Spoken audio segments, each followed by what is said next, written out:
বন্ধু, আমি হরিজন সম্প্রদায়ের সন্তান, তাই আমাকে কেউ খেলার সাথে রাখে না, একমাত্র তুমি আমাকে খেলার সাথে রাখো।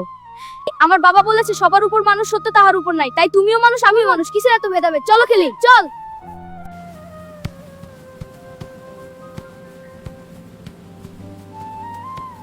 বন্ধু, অনেক খেলা হলো, চলো বাড়ি যাব, আমাদের গাছে লিচু পেকেছে, চলো তোমাকে খাওয়াবো। হ্যাঁ চলো। শৈশব জাতপাত জানে না, সে শুধু বন্ধু চেনে, হাসি চেনে। মা, আমার বন্ধুরা তো পড়তে যায়। না রে বাপ, জীবন আমাদের সহজ না, দুনিয়া সবাইকে সমান চোখে দেখে না। বাবা, আমাগো জন্মই হইছে অন্যের ময়লা পরিষ্কার করার জন্য, আমরা পড়াশোনার জন্য জন্মাইনি। বন্ধু, কতদিন পর? হ্যাঁ ভাই, অনেকদিন পর।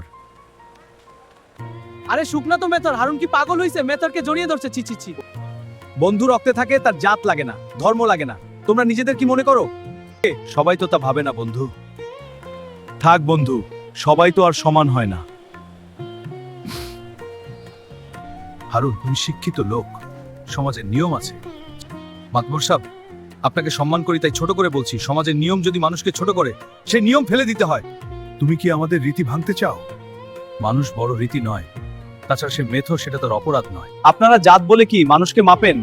আমি তো ওদের বাড়িতে বহুবার গিয়েছি, চিকিৎসা দিয়েছি, ওর মাকে রক্ত দিয়েছি, রক্তে তো কোনো জাত ধর্ম লেখা পেলাম না।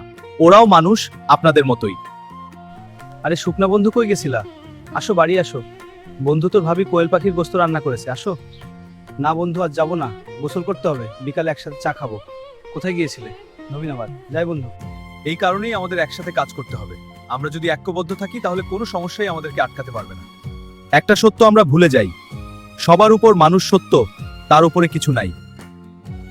ধর্ম, জাত, পেশা সবই পড়ে, বন্ধুত্ব কখনো বাধা মানে না। মানুষকে তার হৃদয় দিয়ে বিচার করুন, পরিচয় দিয়ে নয়। আমার নাম সুবল দাস, কিন্তু তার আগে আমি মানুষ আর হারুনের বন্ধু। আপনারা সবাই শুনুন, এলাকায় বসবাসরত সকল নাগরিক দেশের বা সমাজের জন্য এক একটা শক্তিশালী খুঁটি। এর মধ্যে একটা খুঁটি বাদ দিলেও ভালো চলবে না সমাজ।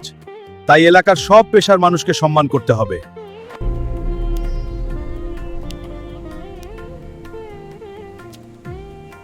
বন্ধুত্বের রং নেই, মানবতার কোনো জাত নেই, ভালোবাসাই মানুষের সবচেয়ে বড় পরিচয়। Thank you for watching.